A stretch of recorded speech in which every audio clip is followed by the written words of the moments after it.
high school, or you might be sitting here tonight in the midst of a battle with your child, thinking to yourself, how did we get here? Wherever you're meeting us, we're with you. Our expert panel is all parents themselves, parents of twins, parents of foster children, parents who have experienced loss, and parents at every age and stage, teenagers, middle schoolers, toddlers. Tonight, they are standing beside you to help answer the question, in a world where things aren't always black and white, how does one parent through the gray? It is my pleasure to introduce you to Allison Wabshaw, psychologist and director of Partners in Prevention, who will be addressing the emerging trends of vaping and the effects of nicotine. Jessica Wong, regional director of outreach at Hazelden Betty Ford Foundation, who will be addressing the role of technology and its impact on brain development. Amy Naled, mental health coordinator at Wayzata Public Schools, who will be shedding light on our own personal set of anxieties and feelings as parents about difficult topics like vaping and how you can best create an approachable relationship with your child. Kate Roselle, addiction prevention professional at Hazelden Betty Ford, will be diving into how to know when you need to get help, ranging from learning more about topics, building a network of support, or getting medical mental health support for your youth. And our final panelist will be Lambert Brown, who's an achievement specialist at Wayzata High School and head football coach, who will provide real-life examples from his experience to bring all the concepts we will be addressing tonight to life in story form and talk about putting these themes into practice. The hope is that no matter where you are in your parenting journey or your experience being around youth, there will be a few nuggets from each that could be helpful. Did you know it's statistically proven that a caring adult is the best prevention? Thank you so much for being here tonight, and we welcome you. I want to let you know you've all been given a note card. As you hear from each panelist, feel free to write down questions. We'll be collecting those and then answering those questions at the end of the night. Thank you and enjoy. All right, great. Thanks, Kristen. Okay, as Kristen mentioned, I'm Allison. I will be talking about vaping. I run the Partners in Prevention Coalition that serves the Wayzata School District, so we do drug and alcohol, suicide prevention. And I apologize in advance. I'm going to do the best I can with my voice. I coach a 6th grade boys basketball team in Lakeville, and we had our championship game last night, so I'm struggling a little bit. And this is my second vaping presentation today, and the second of 8 in the next 2 weeks. So clearly this is a major topic. And it's a trend that became an epidemic, and this is why. Because last year, the National Youth Tobacco Survey showed that 3.6 million teens are currently vaping. And this is a topic that kind of came out of nowhere. When we do our work in prevention, we create plans for the next 12 months of what types of things that we'll be working towards. And vaping was not on the list when I started this year. So this really is truly an emerging trend in the last year or two. So we're going to talk about kind of why that happened and how that came to be. And it's this, big tobacco. It's the same tactic. They're kind of at the second run. A while ago it was traditional cigarettes, and we all have experience with that. But it's just a different device. It's owned by the same company. And so even though big tobacco has evolved and we think we don't understand the effects of vaping, it really truly is the same thing, because what we're talking about here is nicotine. It's just how that nicotine is being delivered. So we've learned a lot from our past experience with big tobacco and our past experience with nicotine addiction. And we know that the industry is winning. So we're going to talk about what that kind of looks like and how discreet it is, how it's hidden in plain sight. So when we talk about e-cigarettes and vaping, what we're really talking about are battery-powered devices that deliver harmful nicotine that's paired with a flavor in the form of an aerosol that a user inhales and exhales. And these are all examples of different vape devices, starting with the first kind of generation of vaping devices, which look like a traditional cigarette, but it's a battery-powered cigarette. And the intention was to be a cessation device to help adults who the industry had addicted slowly wean off of their addiction and something less harmful. And you can see how it's evolved, because that really wasn't working for the industry. They weren't making enough money doing that. So who became a target? Our kids, and they're doing a really good job. As you can see, the one on the far right looks just like a key fob. And that's how hard it is to be a parent with this trend, because it's really hard to even identify what the vape devices look like. They're hidden, right in plain sight. So a few different main brands of vaping. Juul is #1, followed by Sorin, Kanger, and Aspire. So those are some of the brand names. And then you have different lingo that the students are referring to. Vaping, juuling, which of course they've turned into a verb, e-cigarettes, vape pens, mod pods, juicing, e-hookahs. So any of that type of lingo is all referring to the same concept. There are 3 main flavors that are the most popular. Cotton candy is #1, followed by mango and mint.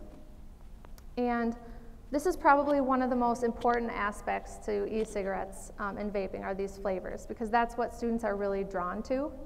We've done a lot of focus groups at Wayzata High School, and we've seen the data from across the nation, and that's really what's drawing, the flavors are really what's drawing kids into it. There are over 15,000 different flavors. So there's a Dr. Pepper flavor, so whatever a student is into is how you kind of get drawn into that. So this is a flavor pod of a Juul device. It contains a lot of nicotine. Can anyone guess how many cigarettes this one pod would equal to? Any guesses? 20, nice. Okay, so 1 Juul pod equals about 20 traditional cigarettes worth of nicotine. And a moderate user is using 1 Juul pod a day. A heavy user is using 2. 2 Juul pods, that's 40 cigarettes worth of nicotine. A starter kit for Juul runs about $49.99, which includes the device itself and then a couple of flavor packs. And then a pack of flavor after that comes in 4, and it's about $20.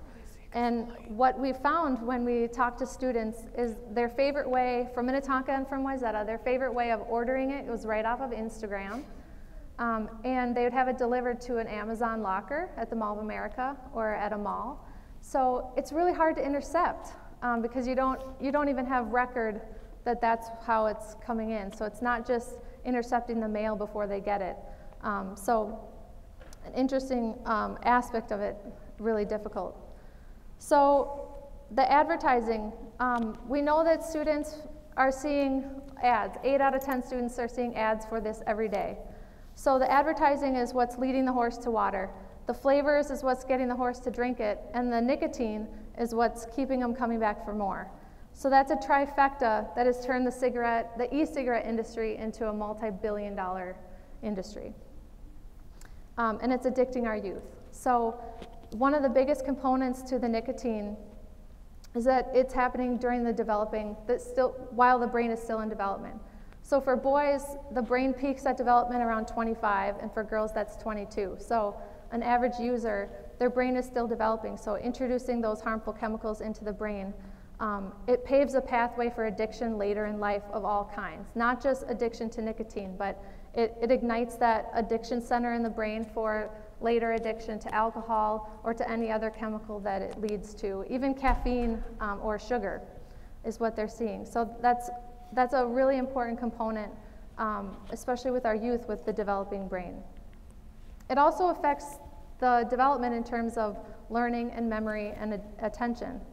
So when talking to youth about what consequence really speaks to them, because a lot of the focus groups showed that students didn't believe that it was harmful. So that was the first step in kind of debunking that misunderstanding that the nicotine wasn't harmful or that the e-cigarettes weren't harmful.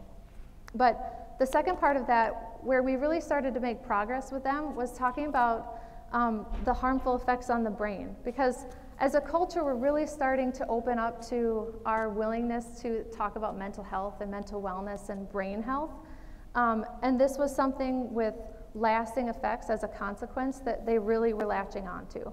So as a parent, rather than saying just say no or don't do it because it's bad for you, really outlining the science of nicotine and the developing brain has really helped the focus groups that we've worked with.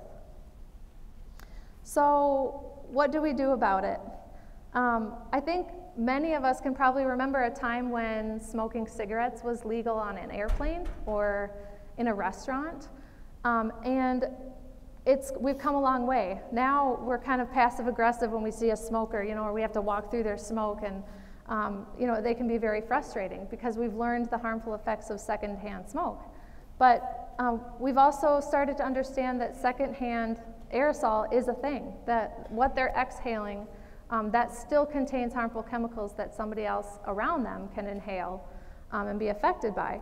So what we need to do as prevention experts and as people who have access to our policymakers is include e-cigarettes into some of those policies. So for example, in Plymouth in July, Tobacco 21 was started. So you have to be 21 years of age to purchase a tobacco product. So things like that are a victory, and they're important as a community to stick together. It's also happening across the country. So 425 cities and counties and some statewide policies have included 21 plus into their policies.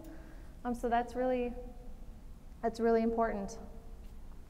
We're trying to get some surrounding communities like Orono and Medina and some of the ones that especially border ours to kind of follow suit so that we build a greater pocket of support.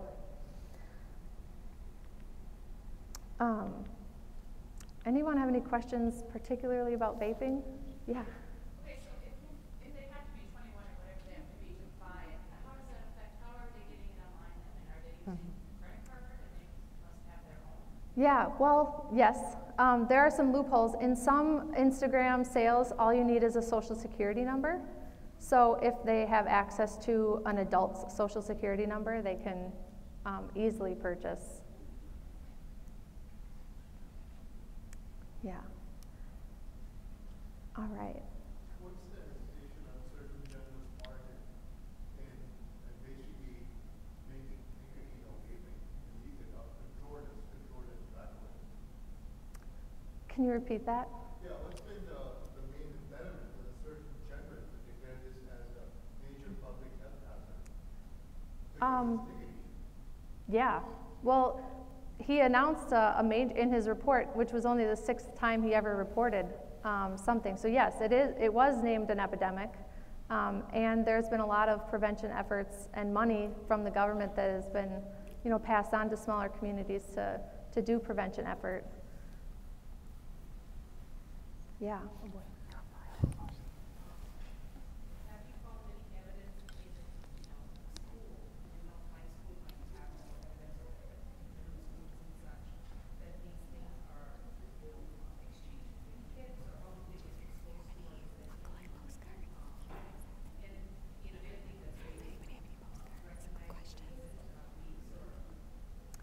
Yeah, well actually I met with a PTO group from a middle school today, and we kind of agreed that we hadn't quite seen it yet in the middle school level as much as the high school. They're seeing it happen daily at the high school. It's been a problem with the administration every day. And that's not just specific to Izetta, that's Orono, Minnetonka, Maple Grove.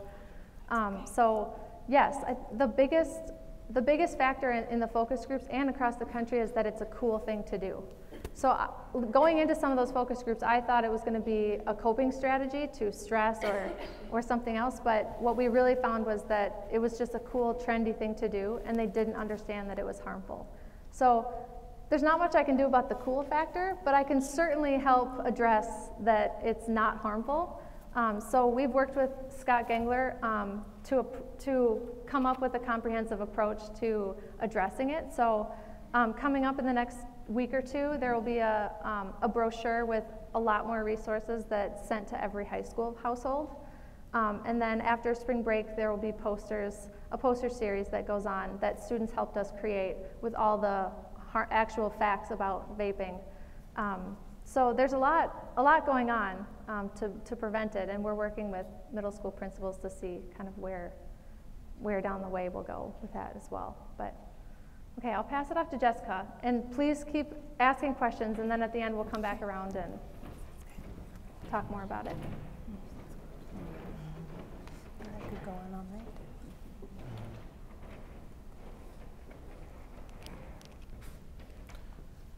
All right, can everybody hear me? All right.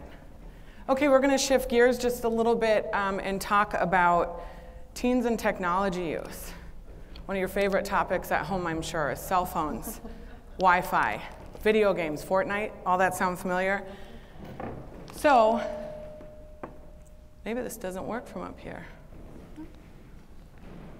I'm going to come down there because there's a couple timing things I need for clicking, so. Sure. Da-da-da-da-da.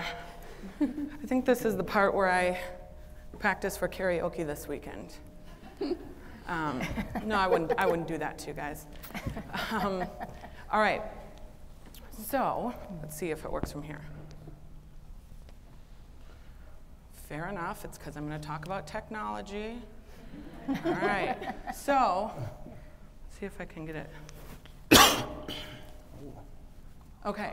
How many of you have heard any of these statements? I can't wait until I'm old enough to move out of here and can do whatever I want. Sound familiar? How about this one? You are the worst mom ever. You're ruining my life.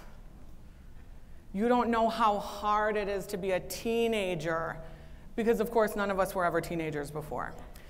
All my friends are allowed to do it, and none of my friends have parents that are this evil. And lastly, I hate you. Judging by the laughter, it sounds like there are people here who have heard these things. I know I've got a couple of teenagers, and I hear them on a somewhat daily basis. But I'm going to tell you a little bit in the next 10 minutes why that's probably not such a bad thing. So we're going to talk a little bit about the teen brain and how it's impacted by the use of technology. So first things first, my favorite analogy for the teen brain is that teen brains have all of the energy and power of a race car. I worked really hard on the animation, you guys. But they have the brakes of a bicycle. So they're going 1,000,000 miles a minute, but that part of the brain that says, hey, wait a second, let's slow down a second, is this a good idea, isn't really activated yet. And why is that? That's because, as Allie started to talk about, the last part of the brain to develop for girls at 22 and guys at 25 is something called the prefrontal cortex. The prefrontal cortex is responsible for things like decision making, impulse control, risk assessment, memory, short and long-term planning. So that's the last part of the brain to develop, but guess what, as an adolescent or as a teenager, the most developed part of the brain is? The most developed part of the brain is the pleasure and reward center. The part of the brain that says, dude, that was awesome, let's do it again.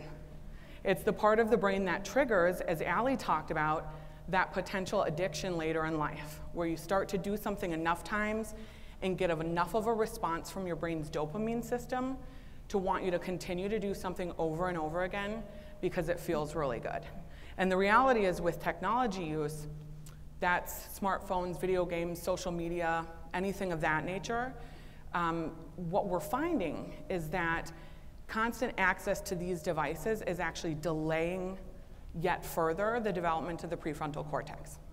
So they just launched, within the last couple of months, the first longitudinal study, which is a study that's done over the course of time to measure how technology and access to technology truly is impacting our kids.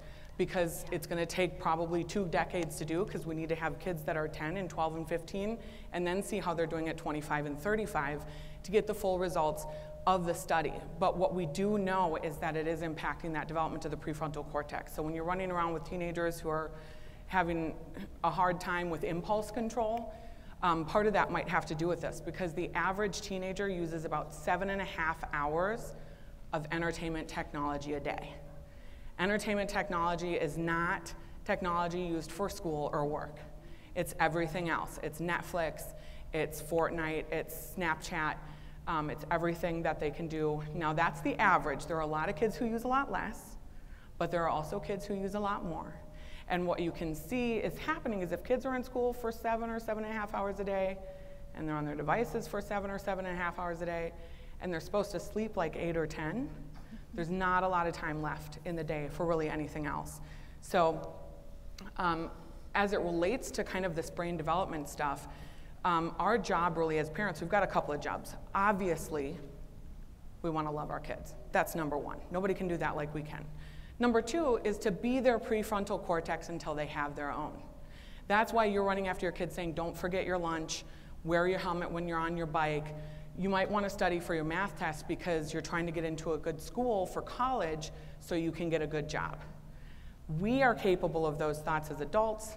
Their brain literally isn't wired to have that sort of long-term thought. So it's our job to be their prefrontal cortex until they have their own. But it's also to help them build that prefrontal cortex. And how do you do that? You do that doing things like delaying gratification or not allowing them to have access to their cell phone whenever they want it, such as when they're in bed at night. And I know if you guys are anything like my household, when I say you can't have your cell phone at night, I hear, but it's my alarm clock. Well, guess what?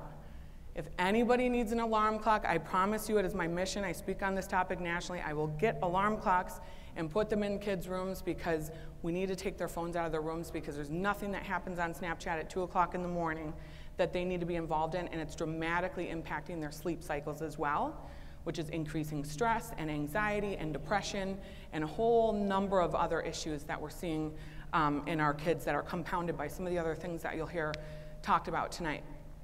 A couple other ways that technology is impacting the brain is by something called Googleification of the brain. And I thought I made that word up, but then I Googled it. And it turns out I didn't. But really it's talking about a phenomenon that because we have access to things like Google, evolutionarily, we're not committing things to memory the way we used to.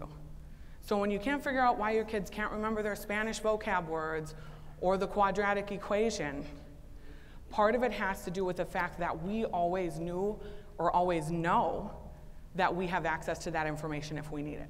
There's no biological reason to commit that to memory because I can always just Google it. I don't even have to type it anymore. I can just say, hey Google, or hey Siri, what's the quadratic equation? And so it's drastically changing our ability to recall, and it's changing the types of information that we store in our brain long term. So there was a study done by psychologist Linda Henkel, and she did a study at an art museum. She had a bunch of people go through the art museum. Half the people had cell phones, the other people had nothing.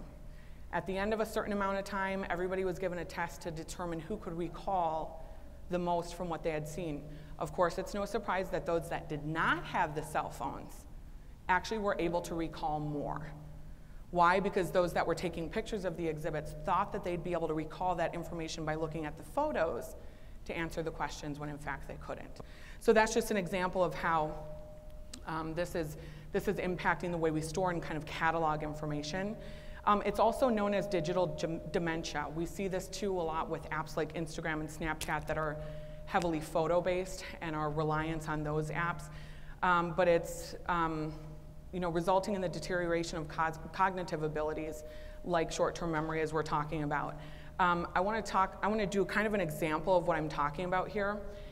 So this is I'm going to go back for a second. I'm going to explain the rules first. I'm going to pull up this picture, and I'm going to give you guys 20 seconds to find the penguin on the screen. When you find the penguin, raise your hands. At the end of 20 seconds, we'll chat.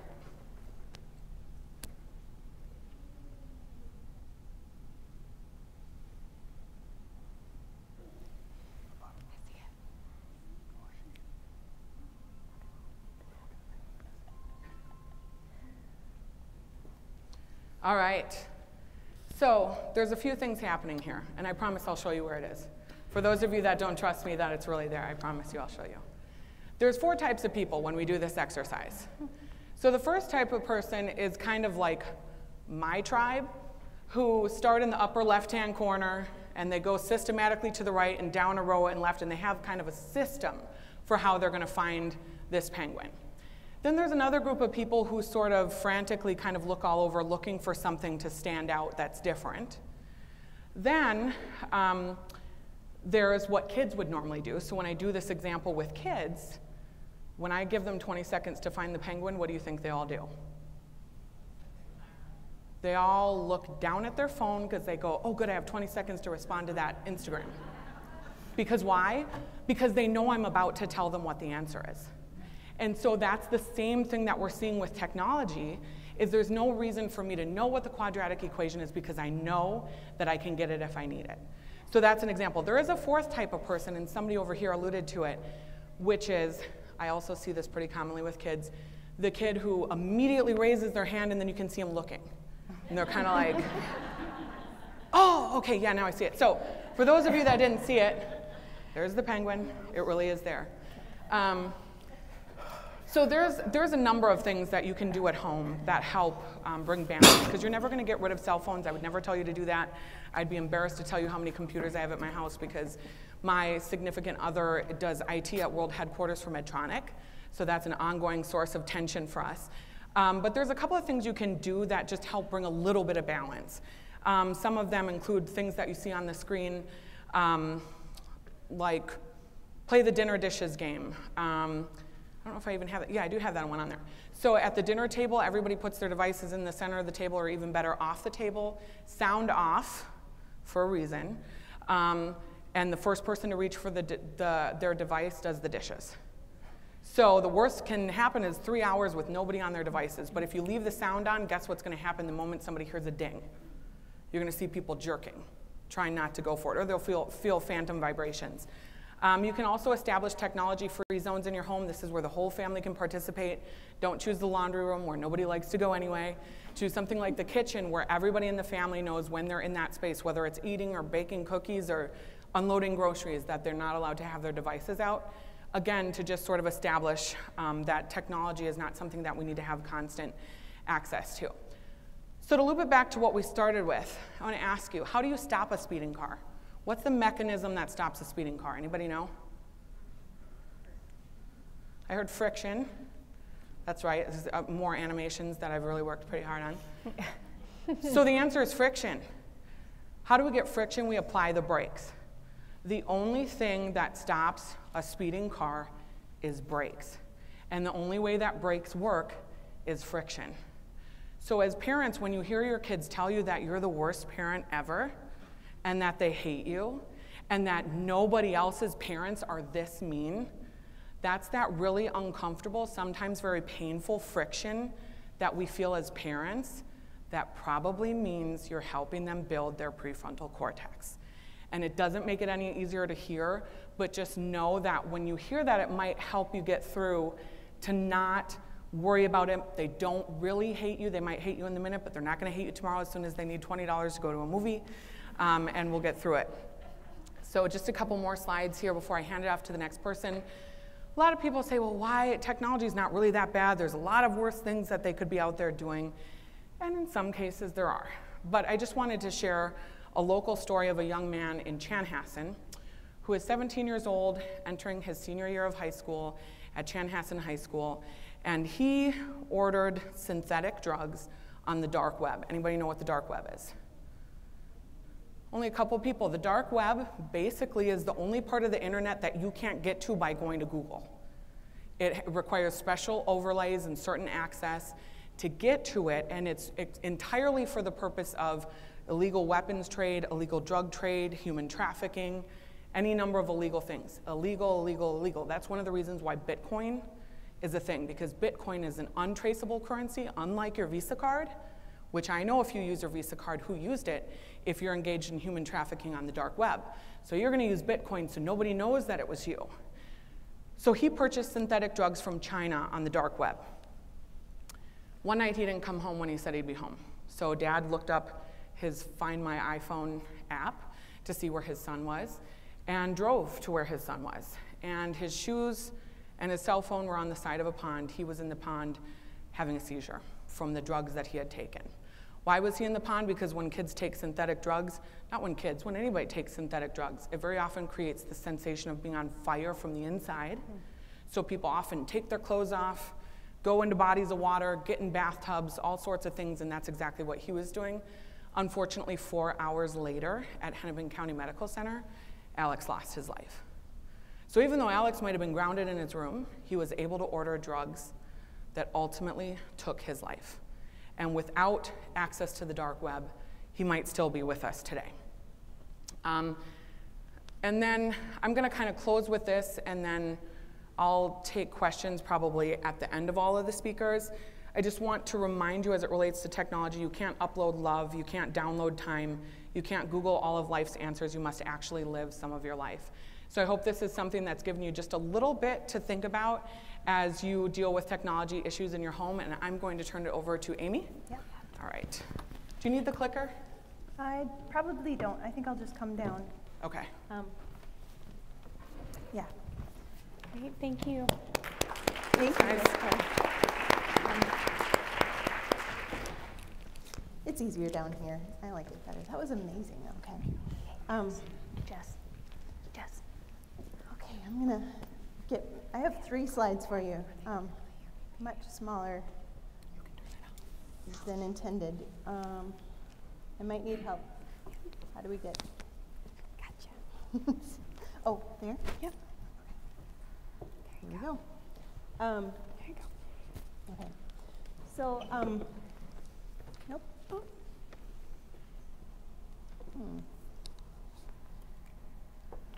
I don't know. Maybe you can work on that and I'll just talk. I'm Amy Nollett. I'm the mental health coordinator for this district. I used to be a social worker at this building at Central Middle School for the last 5 years. Last year was my last year there. Before that, I have worked in private practice with adults and teenagers. I've worked at St. David's with preschoolers. I worked at Greenwood Elementary, and I have worked in early childhood here in this district. And now this year, I've spent quite a bit of time at the high school. So I feel like I kind of know the lifespan. It's been fun. My role in the district is to help all of the mental health social workers and counselors and any other staff who interact with anything that has to do with mental health, sort of do it better and feel supported. So one of the things that has been noteworthy to me in my role, especially at the middle school, is when students come to me with deep, dark questions about their mood or about sexuality or about drugs or risks that their friends are taking, and they want to share it with their parents, but they tell me, I can't tell my mom, she would freak out. And I worry about that because I think most of the time we wouldn't freak out, we moms.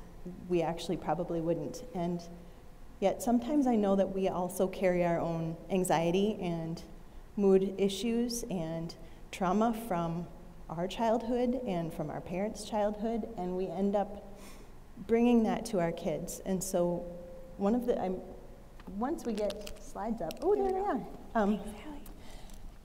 What I'm impressed by is how powerful our relationship is as parents with our kids and how impactful it is on how they feel they can do. And so there are some tricks to having good relationships. And one of the, is this my first one? Yeah. One of the best researchers that I know of who really sort of studies the science of how relationships work is Dr. John Gottman out in Seattle, Washington. He studied marriages, and he can predict from all of his research, he can predict observing a marriage and how people interact. He can sort of determine whether that marriage is going to survive or not based on some of the interactions. And what he's determined is that there's sort of a ratio of positive to negative interactions that we have that can help sustain a relationship. And now he's expanded all of that into parent-child and teacher-student relationships. So what has occurred to me as I've been reading about his work is that relationships can be taught and practiced and built, and that they're not innate. It's not a fixed skill. we can really learn a lot about how to be accessible to our kids. And I feel like, as we've heard from Allie and from Jess, and as we're going to hear from the next two presenters, the kids are up against a whole lot. And if we are not approachable, then they go outward to their friends. And so I feel passionate about helping the adults that I know become more approachable in the eyes of the kids. And what's interesting is at Central, we've done a whole bunch of talking about who has connections with which students. And at one point we were saying, well, I know that kid, I'm really close to him. And somebody said, well, is he really close to you? Like, is it reciprocal? Because we're not always right. Sometimes kids really hide a lot, and they're supposed to. Developmentally, that's okay. They are supposed to have their own private lives once they become teenagers, but in the big moments, I think that we need to be really approachable. We need to be the parents who won't freak out, who will be able to walk them through whatever is hard and scary without having our emotions become their burden. So I only have 3 slides, and this one is just to illustrate that if you're interested in learning about how to maintain and sustain and build solid relationships, Dr. John Gottman's website is fantastic, and it really is sort of state-of-the-art research.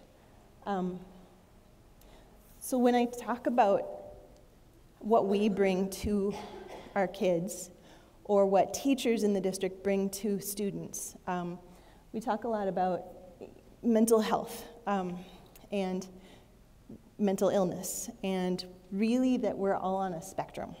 There is always a spectrum of healthy, healthy, coping, struggling, and unwell of mental illness. And so it's not that you are healthy or fine or you're mentally ill. It's really, we all sort of travel up and down that spectrum of wellness across our lives, and it's perfectly acceptable and normal that we would do that. And we do that as parents, and it really impacts our kids. One of the things that I think is really important is to know that how our kids are behaving is the only way we know how they're doing. We can't read their feelings, but we can watch how they're behaving around us. So we talk about mental health versus behavior. That's sort of often a discussion in schools about, we don't want to just squash the behavior without thinking about mental health, but they really are intertwined. So when a kid is acting out or really not acting like themselves, it's like that's our clue that they're not okay. It's not that they're generally not giving us attitude because they feel great and they just want to give us attitude. They're really probably expressing a need. So that's oversimplifying it, I know, as parents, but it really is important to look at children's behavior as a message, as an expression of a need. And I think of the behavior as like the trees in the wind. Mental health is the wind, and it's, we don't know which way it's blowing until we can see what the trees are doing. So, yeah, this is my 3rd slide. So I guess what I wanted to, just the point that I'm trying to make is that we bring our own mental health to kids. We need to interpret their behaviors as not being targeted at us, but as expressing a need. And there are a lot of ways we can improve how we interact with them. And these 2 books are some of my favorites for sort of looking at how do I impact my child's ability to approach me with scary things, and how do I talk to a kid so that they can keep talking. One of my examples with teachers is that a kid will say, I don't like guided reading because guided reading sucks. And as a teacher, your instinct is to say, we don't say that word in this school. And now we don't know, we've set up a wall, the kid shuts down. In this case, the kid actually said, sucks, sucks, sucks, sucks, sucks. And the whole communication cycle is closed. And we don't know why that kid expressed that, but now we've got a power struggle. So this yellow book, the How to Talk So Kids Will Listen and Listen So Kids Will Talk, sort of talks about what would you do instead? You might say, oh, it sounds like you don't like guided reading. I'd love to hear you use a different word to talk about that, and I want to know how can we fix guided reading for you so that we can guide their behavior, but they get heard. So that's the trick that's expressed in this yellow book that I love. That's keep rolling with it. Let your kids say what they need to say so that they can keep talking to you, because as soon as it gets really crucial with the chemical health and the sexual health and the technology and all the risks they take when they get older, we need to be approachable. Finally, I just want to say that every school in this district has a mental health professional of some sort. We have social workers and counselors at varying levels of engagement in the school, but we have at least one in every building. We are your first stop for questions about mental health concerns. We contract with Relate Counseling so that there are some therapists available in the building for a limited number of students. We're working on increasing all of our availability to mental health needs in the district. And then at the high school, we have introduced Kate Roselle, who's our next speaker from Hazelden. And she's going to be able to connect with high school parents and teenagers who need to at least explore the idea of talking about chemical use. So I'm going to let her take over from here, and I look forward to your questions. Before you do, we do have one that I think you could probably answer. It's about the 5-to-1 ratio. What does the 5-to-1 ratio represent? Sorry. Yes, positive to negative interactions. Sorry, that wasn't clear. I am a little muddled today and getting through it. So those 5-to-1, the more you can work on having your interactions with your child be positive and less critical, the more that relationship stays strong. It's really the key to keeping any marriage or family relationship strong, is really working on what do I value about you. And it can be hard, but like in the classroom, we talk to teachers a lot about how do you find what you value about a student when they're really all they're doing is drawing your attention to the negative. But we can occasionally say, I love the way you sat in your seat so quietly while I was talking about that one thing. Or just patting them on the shoulder, or anything you can do to increase the ratio of your warmth to criticism will increase your accessibility to your student, your child. And I encourage you to look at that website. 10 minutes is a hard amount of time to teach relationships, but that website is great, and these books are really great. Please keep the questions coming. Should I answer one, or should we stick to our rules? Yep, we'll save the rest for the end, and then we'll go through, and I'll come around and pick up all your... She'll get your question. Oh, sure, yeah. Yep. Quickly. There it is. It's tiny, but John Gottman. Just Google it, even though Jess tells you not to. It's Gottman. It's the Gottman Institute. He and his wife run it, and it's a great website. Perfect. Let's give it up for Amy. Thank you. Thank you. Hi, hello everyone. If you do not recall, I am Kate Roselle. I don't have a PowerPoint, so I'm going to perform for you today. So a lot of really wonderful things have been covered, and so I'm going to kind of shift gears a little bit into the chemical health world. So I've been with Hazelden Betty Ford for about 7 years now. I'm a licensed clinical counselor, and just in the last couple of years, we've started this outreach program in area high schools. So what my job is now is stepping in to these high schools and entering into the lives of these teens, your kids, and taking a look at what's going on for them and trying to figure out, are there chemical issues happening? Are there issues at home happening? Are we looking at a chemical use assessment? Are we looking at maybe weekly education sessions, things like that? So what I want to talk to you a little bit about is, what are the signs and symptoms that we look for? When I'm entering into a conversation with a teenager and trying to figure out if something is going wrong for this young person, what are some of the things that I'm listening for and looking for?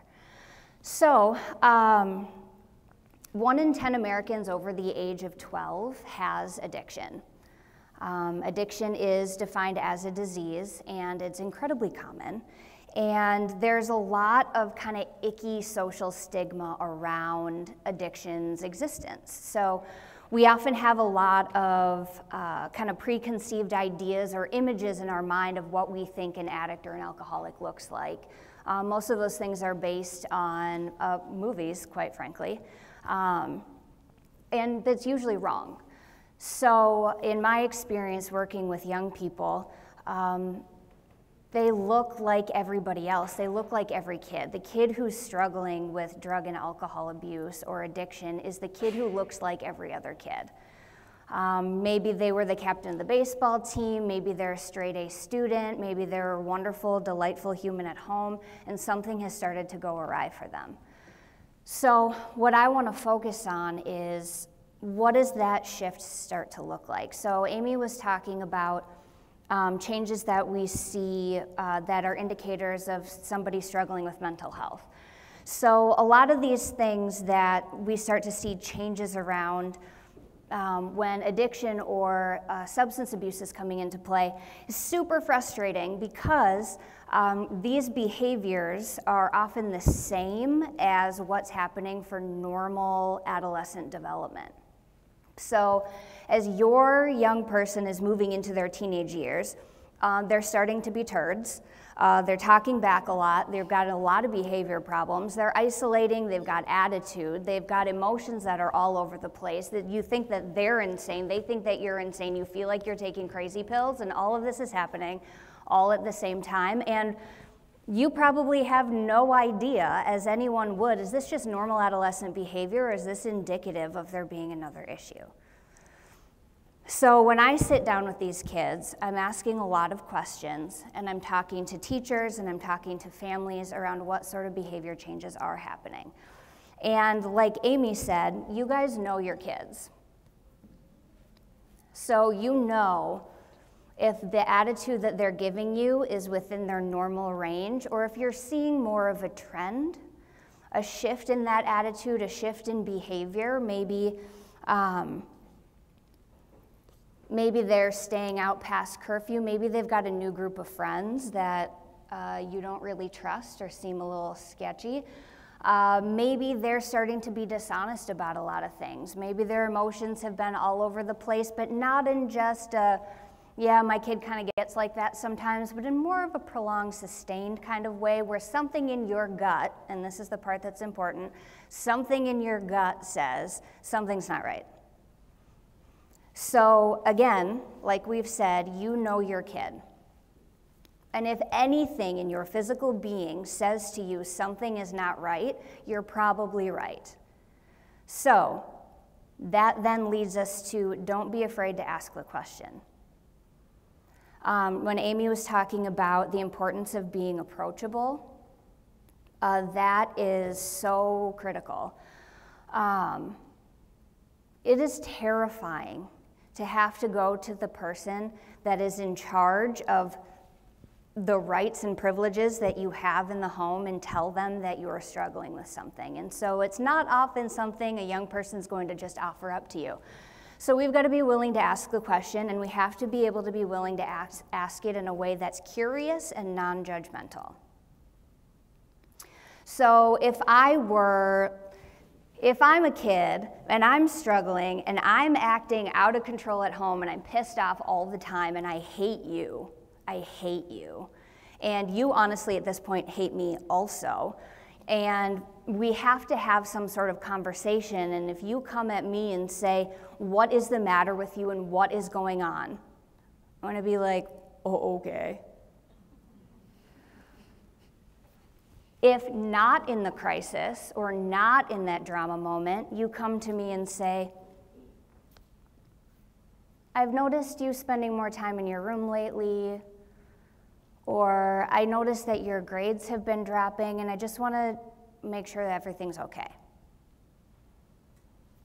If you need to talk about anything, I'm here. I'm a little worried about you, and I love you, and let me know what you need.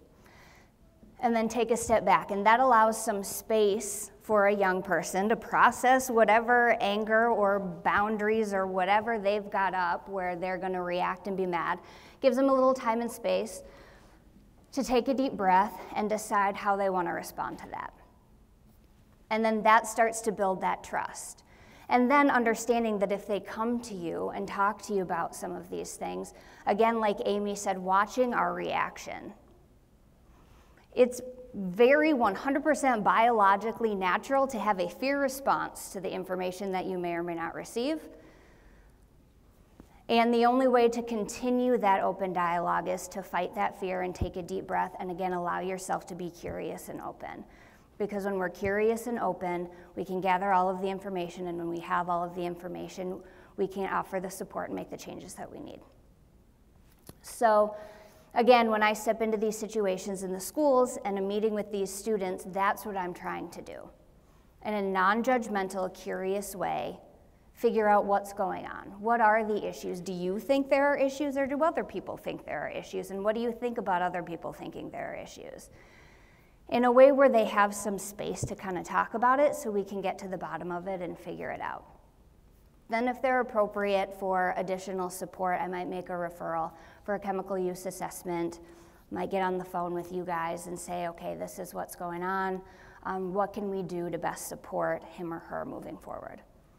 So I think boiled down, bottom line, what I want your kind of takeaway to be is that kids who struggle with drugs and alcohol are just like every other kid. And if your kid is struggling, it doesn't make them a bad kid. It makes them your kid who happens to be struggling with drugs and alcohol. There's a ton of help available. We are the land of 10,000 treatment centers. There's a treatment center on every corner, and everyone wants to help you and your family. So there are a lot of options available. As long as we stay open and curious, we'll be able to kind of support each other and figure out how to move through this thing. If you guys have questions, write them down on the card, and we will circle back to them after, but I will hand it over. Great, let's give it up. All right, am I on here? Can you guys hear me? All right, I've got a little different approach here. I'm gonna, Lambert Brown, I work at Wayzata High School. So I got just, not only work there, live in the district, so my kids go to Birchview. I see some Birchview parents. Hi, guys. So I've got a 10-year-old, a 9-year-old, a 6-year-old, and a 4-year-old. And also get to be the head football coach at Wayzata High School. And then, and so my experiences from coaching, from teaching, and from being in it have kind of given me a lot of, a lot of success stories, and some, with success stories, there has to be some drama, and so being able to deal with that, and the commonalities between them, between all those success stories, really come down to relationships. Kids that get through tough times have positive relationships, and if we're looking at Erickson stages, right? Our high school kids are looking for belonging. They want to feel like they belong, and so they're going to find that belonging wherever they can. And so when we're looking at that and we're talking about that, it is do they have a trusted adult? Hopefully that's you. You were all here because you want to be that person, so thank you for being here and doing that. And when I say trusted adult, do they feel like that they can go to you, as she just said, to tie that in, and feel like they're going to get a honest response from you, that they are going to get a helpful response, that they're going to feel like they're still loved even though they made a mistake, that they can make a mistake and not be a mistake, and can they do that? Do they feel when I talk to trust, I teach our players about how to build trust. Do they feel that you're competent in it, that you have character, that you care, so there's a connection there, right? So that they feel loved by you, right? 2, that you have character, right? It's hard to talk to, I can't talk to my kids about getting off of the iPad if I'm staring at my phone. They're not going to listen. They'll very quickly say, well, you're on that. Really hard for me to say, hey, I need you guys to go to bed and I'm up late. Well, so be it. And also, as you get older, it's hard to say, hey, don't drink, and they see me drink all the time. That's just reality. I'm sending a mixed message. And then also when we talk about the competence, I don't need to know as a parent, my job, I don't know everything about everything. I'm lucky I get to work with a bunch of great people that when somebody comes to me with something I don't know, I can say, I really appreciate that you came down to talk to me. Let me make a phone call, and let's get somebody here who's an expert at it, and we can team up and do that. And so knowing that and being able to say, be authentically vulnerable and say, you know what, I don't know about that, but I'm interested in learning more about it with you. Let's go through this journey together. And that builds that feeling for them. And so looking at that and building that trusted adult within you, maybe within people in your family, and then being able to, you know, for me, you know, find those people at the high school that maybe you're, or high school, middle school, elementary, wherever, that your kids trust and are willing to talk to. Every story that I can share of success really starts with somebody feeling the need to trust me, and coming down and talking, and then being able to help, you know, work with other people to provide that help. You know, we've got a ton of stories. I'll go right into a chemical use. Thinking about preparing for this and thinking about success stories, and all the things running through my mind have been, I feel like I'm not that old, but I'm old enough that, you know, I've had students and players, you know, commit suicide. I've had, I had a player get shot and die in the season. I've had, I've had students come to me and confide that they were raped. I've had a lot of different things happen, and on the other end, it's not all negative. You know, I've had students go on and reach their dreams and go and be happy, healthy humans and have families and call and say, hey, Coach Brown, I just had a baby, and things like that. And, I have 2 former players who coach and teach with me every day, and that's awesome as well. I'm thinking about that and thinking about it, a time where I had a player who was just an everyday student. It was had a great sense of belonging, got along with a lot of people, was very popular, and just as time went, you could see things change. And so his sense of belonging with his group of friends, you could see he changed some of the people he was around.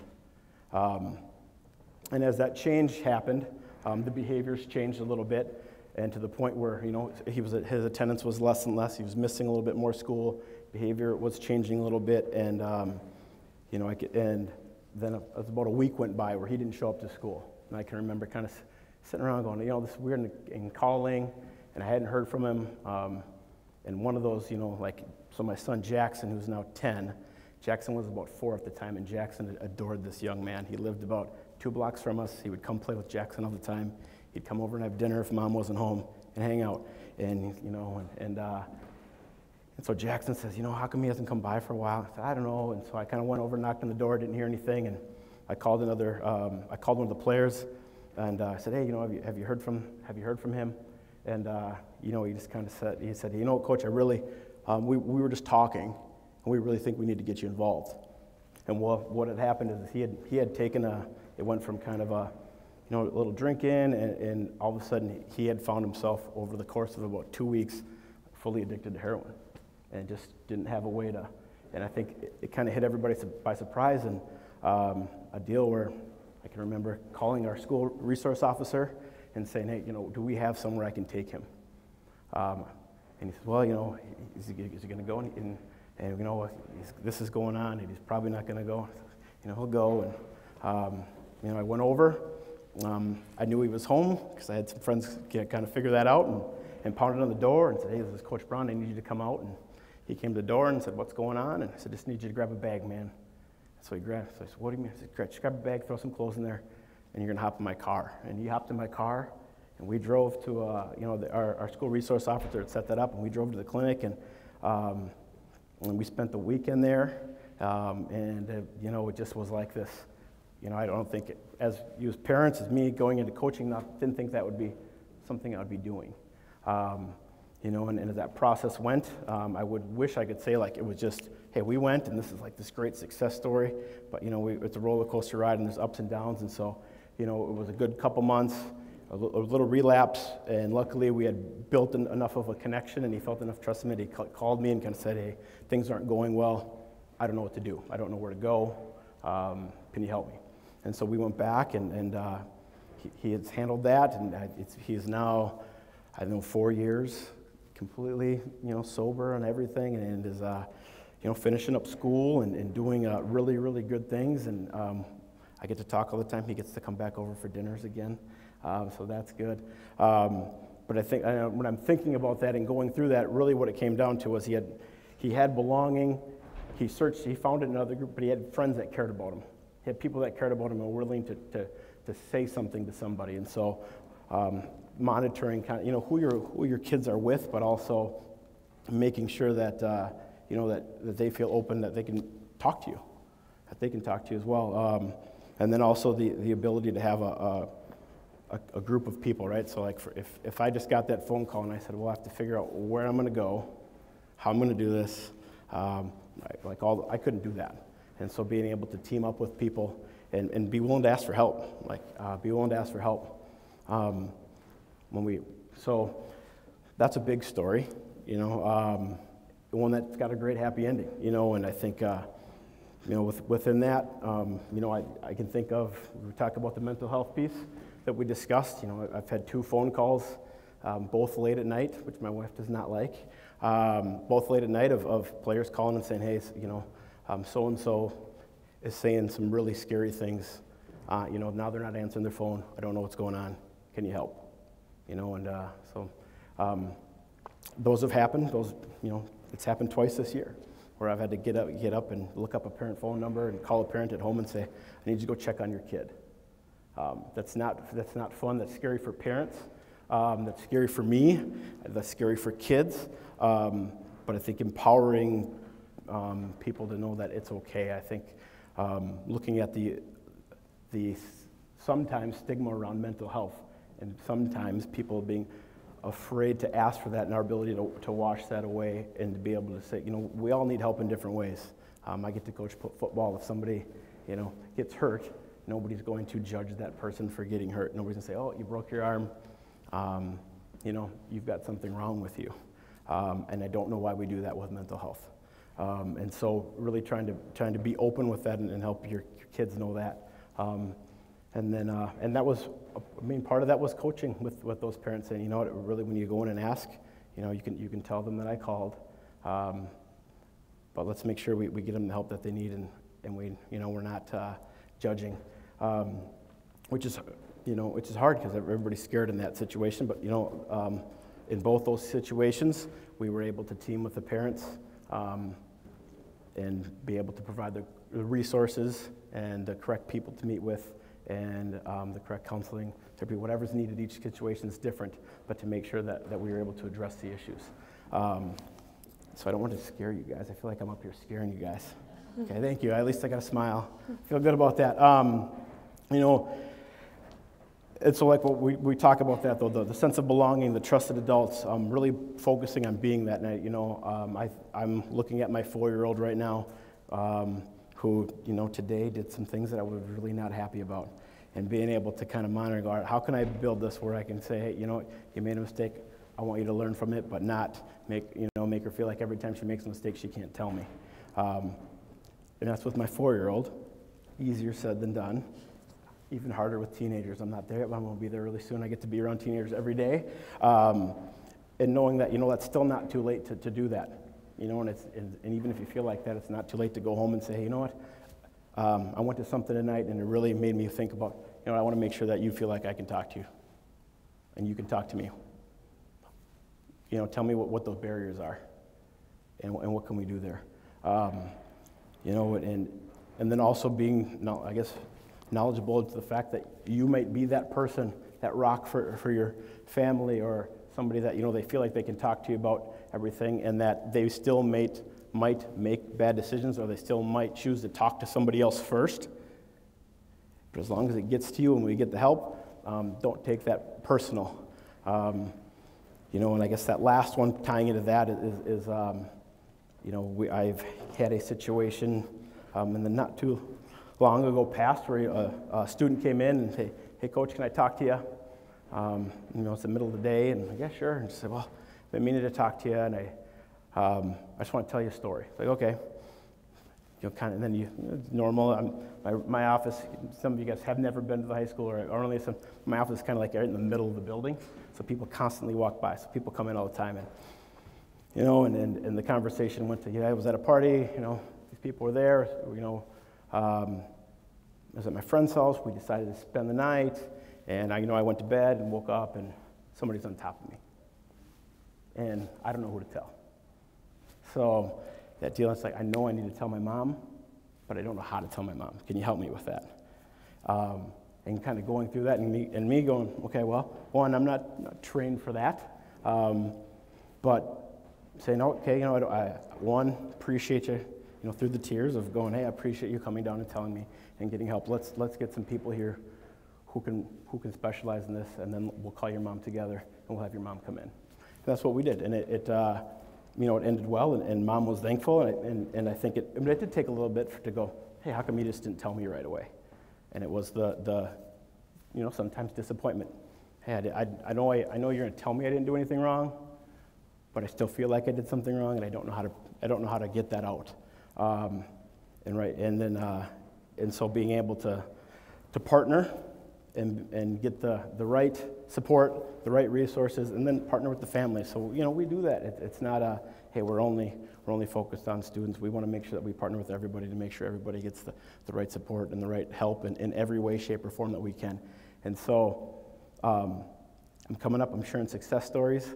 Like I said, in order to share a success story, there's got to be, no great story just is all, hey, I went to high school, I got straight A's, and then I went to the college of my choice.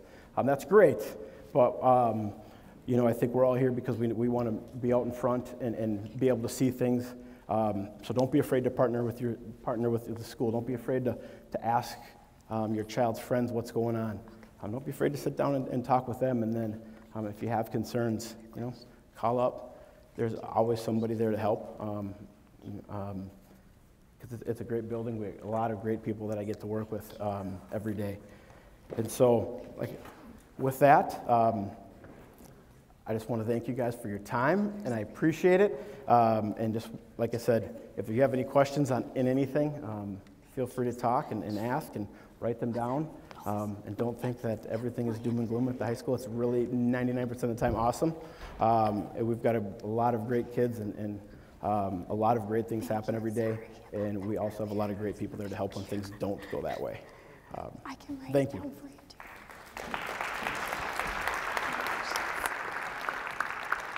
All right, we are going to go around and pick up questions. You are more than welcome to stay as the panel answers it. Let's give a round of applause to everybody tonight. Thank you. We hope that you've taken away some great nuggets of information and have gained a lot from this wonderful panel. So I'm just going to go around, make sure we've got any more. And then panel, do you want me to read them and have you answer? You can bring them to me, Okay. but we have one question that Amy's going to tackle right now. Okay, Right away. perfect. The first question we have is what happens when a vape device is found at school? Lambert probably sees it more often than I do because I'm more at the district level. But I'm disturbed by the sound that's back.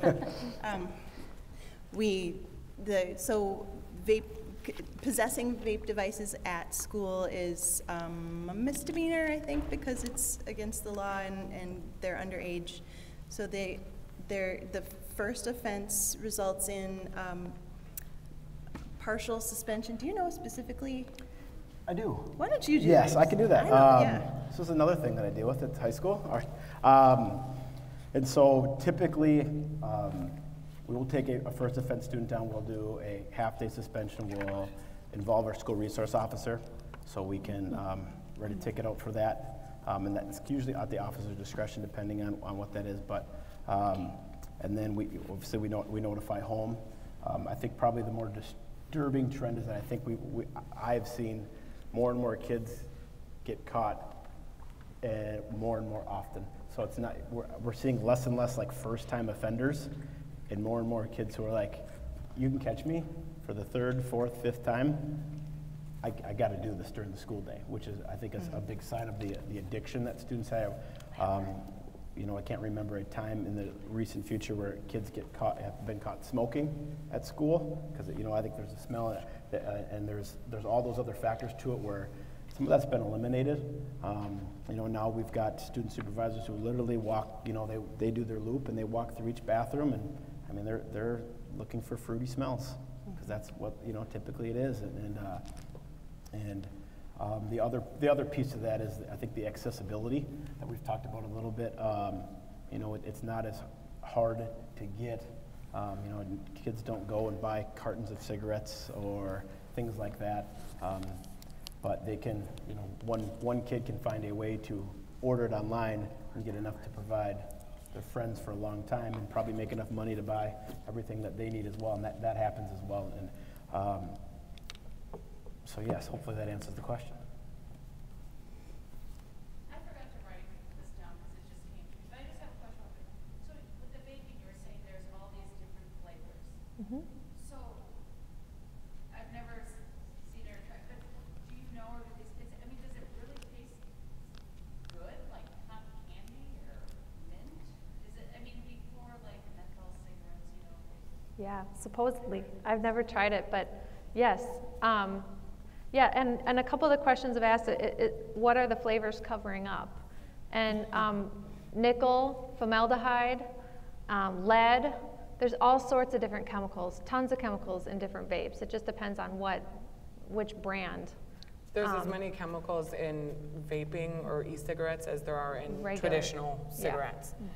Some of them might be different, but actually a lot of them are the same.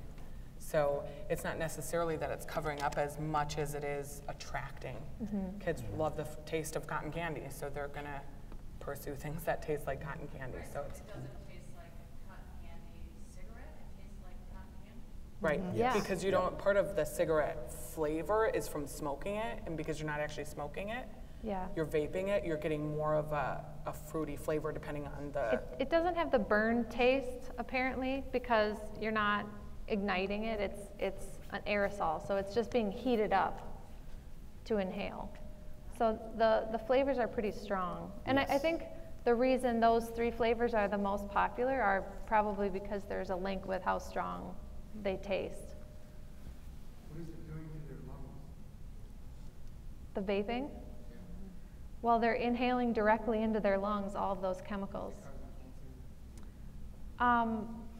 Yes, it's a loaded question because I think there's not so much of a direct link with inhaling aerosol compared to inhaling a dark tar, you know. But yes, there's a direct link with nicotine and other chemical, like formaldehyde is a cancer-causing chemical. Well, and part of the reason why the answer to that isn't clear is because vaping hasn't been around enough for us to do those longitudinal studies that I talked about. We don't know what happens when somebody vapes for 20 years because vaping hasn't been a thing for 20 years.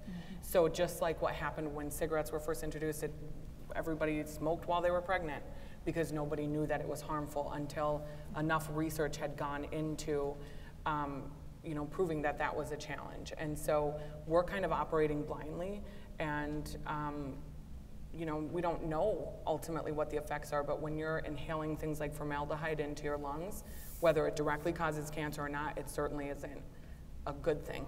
So to be determined, we don't know. It's kind of a crazy experiment right now. Cause vascular disease, so microvascular disease, thrombosis, long-term consequences of hypertension, as well as the brain development things that we're talking about. Yep, nicotine, yep. So I think there's a lot of, you know, initial impression of, oh, what about the lungs because it's being inhaled? But it's affecting other organ systems dramatically compared to healing. Absolutely. Yeah. Yeah, thank you. I think that's one of the hard things that I hear this often from kids, that they just don't feel like it's doing it, like it's not harmful. There's Yeah. definitely the thought process out with that this is not something that's going to harm me.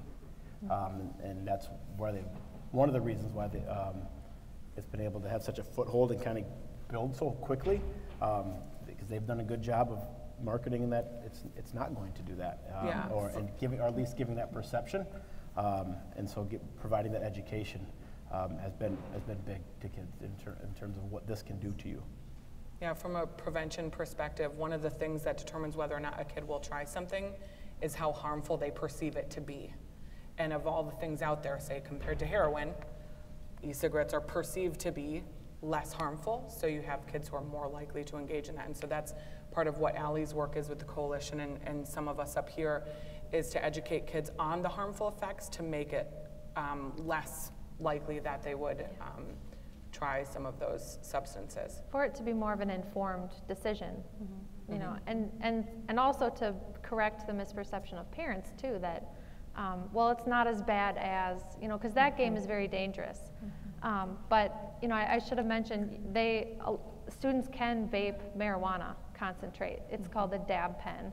And it's, you heat up, it's an oil or wax concentrate of a marijuana, which is also a felony in the state of Minnesota. So it's not always what it seems. So if you think, oh, it's just an e-cig or it's just vape, it might not just be vape. So that's another thing to consider. That's one of the things that's tricky about marijuana is when you combine it with the cotton candy vaping flavor, it covers up the odor that you'd normally get with marijuana, so it's harder to detect.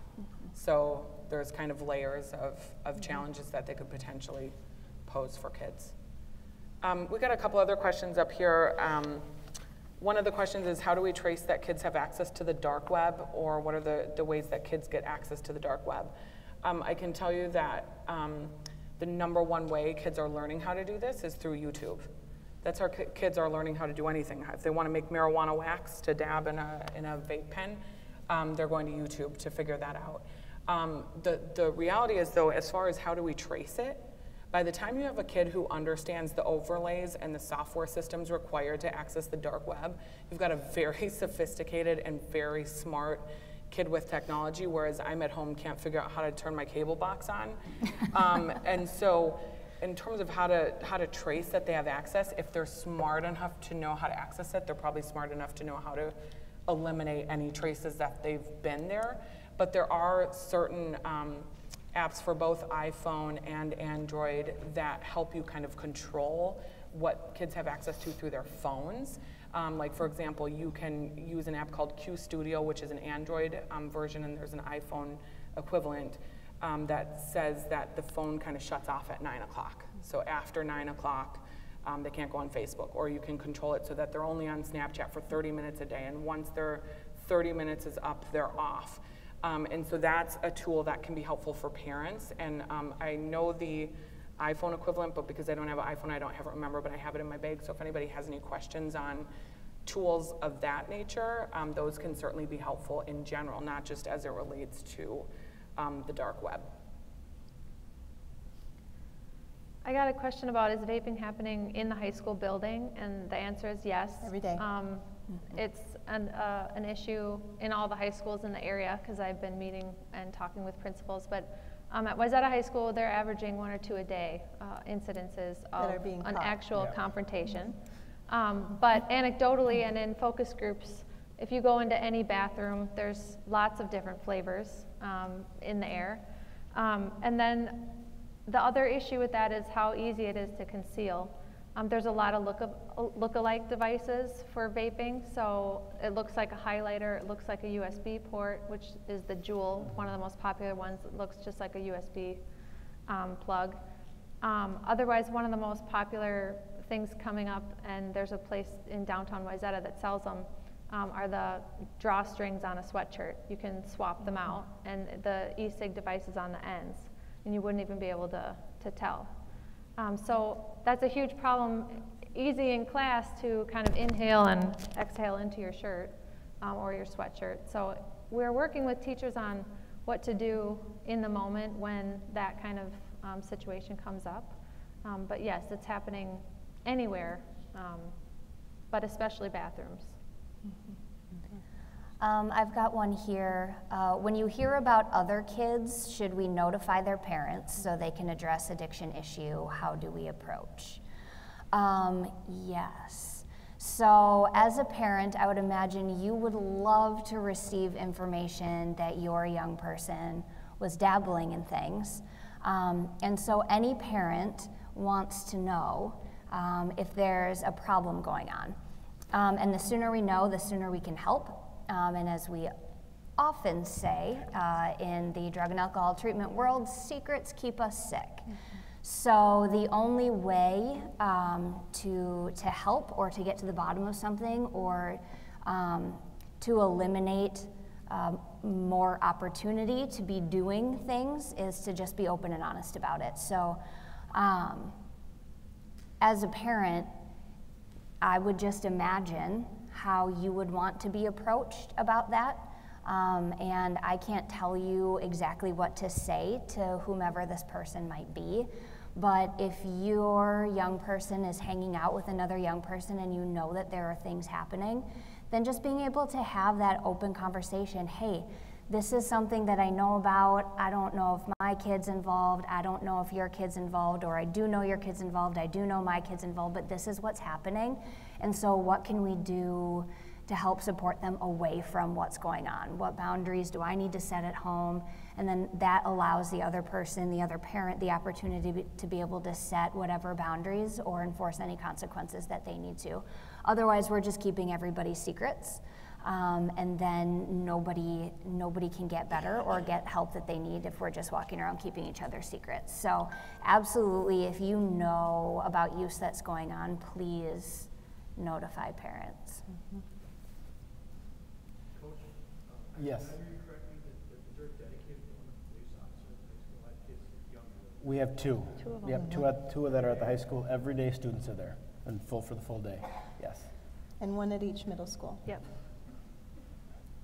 And I'm going to segue actually about, we have a question about what are the biggest issues in middle school. We do have kids who vape in middle school, and we have 9th graders who get to the high school already sort of addicted to nicotine. So I know that it's happening in the middle schools, and we don't have as much surveillance at the middle school. We don't have the hall monitors, and the high school's so big that they actually have like roving people who just go around trying to sniff for the vapor, and we don't have that at the middle schools. So I think there's more probably going on that we don't detect because we don't have the patrols. But so middle schoolers are testing things out. Right about 7th grade is when it's sort of a tipping point for development and trying to take risks and test stuff out and become more independent. I think another issue in middle school that we're getting a lot of are just mood disorders for kids, anxiety and depression, and their, the intertwined moods that come with, I don't know why, it feels that there are more mental health issues popping up than there used to be, and we have a lot of ideas about what that might be, and I suspect that technology has a lot to do with it. So we have a lot of kids who, not a lot, I'm going to say more than we used to, kids who are cutting and really struggling with mood and feeling suicidal, and those are the kids that I really want to be able to approach their parents. And often they'll come to the social worker in the office and say, no, we can't call my mom, she'll freak out. And then we call mom because we have to. And mom doesn't freak out. I want to give parents credit for most of the time they just rise to the occasion and do a fantastic job. But it does help to have an adult next to you as a kid call parents, like Lambert talked about doing. Sometimes they just need us to help them be brave. So yeah, mood I think is the biggest thing. And coping skills. I think a lot of issues with middle schoolers that I see are they don't have enough positive coping skills to face the anxiety or face the stress of school or face the friendship problems that they're having. So, just to segue from that, a big part of that is because kids are turning to like social media or video games as coping mechanisms. But what's happening is when they're on Fortnite for 12 hours a day, that's actually amplifying their anxiety because of the rapid pace of the game and the pressure to have the newest skins and all of that, and spend the most money and the things that come with interacting there. And so you start to see this sort of repetitive cycle. So one of the questions is about taking phones away at night, and how do you get through that initial sort of revolt that can happen when you say, hey, it's 9 o'clock, I'm gonna go ahead and take your phone, because I guarantee you that's not gonna go down as, oh, okay, well, here you go, see you in the morning. However, I know that the first couple times I did it with my 17-year-old, she slammed the door and she was really angry. She actually finally told me a couple weeks later, she said, I actually appreciate that you take my phone at night because it gives me an excuse not to be on it. She doesn't feel the constant pressure to be on Snapchat and the constant pressure to be, you know, watching YouTube makeup tutorials and all these other things. And so when her friends are going crazy and doing all these things, she can just say, hey, my mom's a jerk and she had my phone, sorry I couldn't respond, and she can just blame it on me. And it gives her a reason to decompress. And what happens when she decompresses is you start to build those coping skills. You start to figure out, okay, what can I do instead that might be more relaxing? How can I start to find other ways to manage some of the things that I'm struggling with besides utilizing devices? So there's just no way in heck that that's going to be an easy conversation, but that's where you kind of have to stick with it, push through it, and then also reward the positive behavior. So if you have a day or two where they've given up the phone pretty easily, and you want to say, okay, I want to let you know I really appreciate the last couple nights you've been good about giving up your phone at 9 o'clock or 10 o'clock or whatever your limits are. Here's the reward. Like for my girl, when we have a string of good behavior, we get our nails done. So we haven't had good behavior, so my nails haven't been done for a while, but we're working on it. But that's something that means something to her, and I take it away from technology rather than, okay, good behavior, so now you can have your phone for that much longer. I reward in a different way, and it's something she and I do together. So it's also forced kind of time away from her device where she and I are building that trusting relationship. So yeah, there's a lot you're of providing things. a space for more conversation. Absolutely. Too. Absolutely. That's a big place where we talk is on car rides. I know when she really has something going on, when she says, hey, I need to go for a car ride. And I'm like, okay, this means she's got something she really needs to talk about. She can't run away. There's no Wi-Fi in the car, at least not in mine. Some you don't have cars to look at each other. You don't have to look at each other, exactly. And so that can be kind of the first couple of times I did it, I actually said we were going to the grocery store, and the grocery store is 2 blocks away, and we were driving for 20 minutes before she's like, hey, we did not ever make it to the grocery store. But by that time, she was kind of starting to talk to me a little bit about what I thought maybe was going on. So there's a lot of little things you can work on to help build those relationships and reward for successes when you do have them, especially as it relates to technology. And I have actually heard from several middle schoolers that they appreciate their parents taking their phones away, even though that it was a struggle at first. So. Yeah. Takes the pressure off. I always give them the runway to blame me as the bad guy. Call me the jerk, say I'm ruining your life, oh my God, my mom's the worst. Go for it. I'm happy to be that person. Yeah. So. Hey, also maybe look at your Wi-Fi. So like we got a Google Home just so I could shut off the devices whenever I wanted to. So like I can go on there by each device and just hit it now. My kids are little, but they have their little Kindles and they'll grab my iPad from work and that stuff. And so I can just, shut those off and set those. It also lets me see the kind of what they're doing. The parent, you can set the parent controls on there. Yeah. And that's nice because it's when they're little, they're kind of just little versions of big people. My kids got mad at me last night picking her up from dance, and they wanted, can you put Annie on?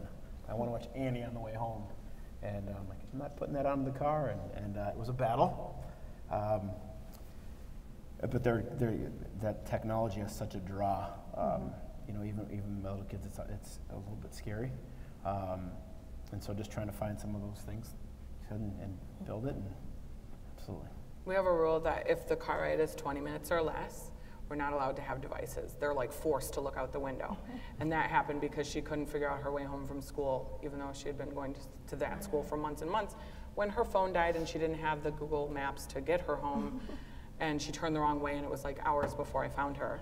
I'm like, okay, so now we're just gonna start paying attention to our surroundings because you're gonna be driving soon, and I'm gonna need you to understand what street we live on. That would be a great place to start. But as far as like Google Home, there's a ton of different apps and programs and things you can do where you can track what websites kids are going to. I have business cards here, so if that's something that you're interested in, just emailing me about, I can give you a full list of what's out there to help you manage some of that stuff. Other questions? Are we up? I've got one here that just asked, do coaches at the high school get any training in sports psychology and to support their athletes? So we do. So each year, before each season, every coach has to, so every coach in every program, so head coaches, assistants, volunteers have to go through CEUs. That's you. I feel like that's you. That's you. It's normally me. Have to go through some continuing education credits through the Minnesota State High School League. And so it may involve something sports specific, usually it involves something around safety, and then something around purpose and coaching for the right reasons, and then something around sports psychology and mental health for students, just how we coach it and what we do there. And then other than that, I think each coach is a little different. I got a master's in sports psychology because it's interesting to me, but everybody's a little different in that. And so hopefully that answers the question. I've got one more while they're working. I know we're getting close to time, but it's about how to help a child transition from internet limits at home to self-discipline when they go to college of unrestricted access. And the key to that is all about sort of staging their access and building up to more and more access as they get older and demonstrate responsibility. So you don't want them to never have their phone overnight when they leave to go to college for the first time. You want to hopefully get to a point where they're able to have their phone overnight, and sometimes that's going to mean they're up until 3 o'clock in the morning and that they're really tired the next day. But what happens is that creates a natural consequence where the next day sucks for them, and it starts to get them to think in lines of, and maybe it takes a lot of times, but in lines of, okay, you know what, staying up till 3 o'clock was really annoying and uncomfortable, and I almost fell asleep in math class, and I feel like a zombie today, so maybe tomorrow night I won't stay up that late. Giving them a chance to have that full access while they're still in the protective environment of home, where they can process some of the things that they're struggling with or have access to, but you never just give a 8-year-old an iPhone and then just leave the doors wide open. You just kind of want to slowly stage what they have access to, how much they have access to, and what the responsibilities and repercussions of those things are as they get older. And hopefully by the time they're 17 or 18 getting ready to head out, they have the opportunity to kind of have the full access to what they're doing while you're still able to kind of monitor from a high level what they might be doing. In our family, we do a lot of teaching self-awareness of, you've been on the screen for a couple hours now. How are you feeling? What's your body doing? And I have a 5th grader and 2nd grader, and they're starting to get pretty articulate about, well, I feel kind of tired and depressed and like moody now, and I feel better when I take the dog out. And so we're making it pretty transparent that when I get stuck into a rut on screen, I feel gross. So reflecting on that. Well, someone asked about resources. Well, yeah. That's okay. We have a great vaping page on our website, and it's partnersinpreventionmn.org/vaping. Yeah, that's just my family, not the... She's also a great resource. So. Well, that's okay, Kristen. You can just... Are you sure? Yeah. Okay. We should probably wrap up. Yeah. Sorry. It's getting late. Yep. Yeah, so I think that being said, I know I'm happy to stick around for a couple of minutes and answer individual questions, but thank you guys for hanging out with us, and Thank you for coming. missing The Bachelor.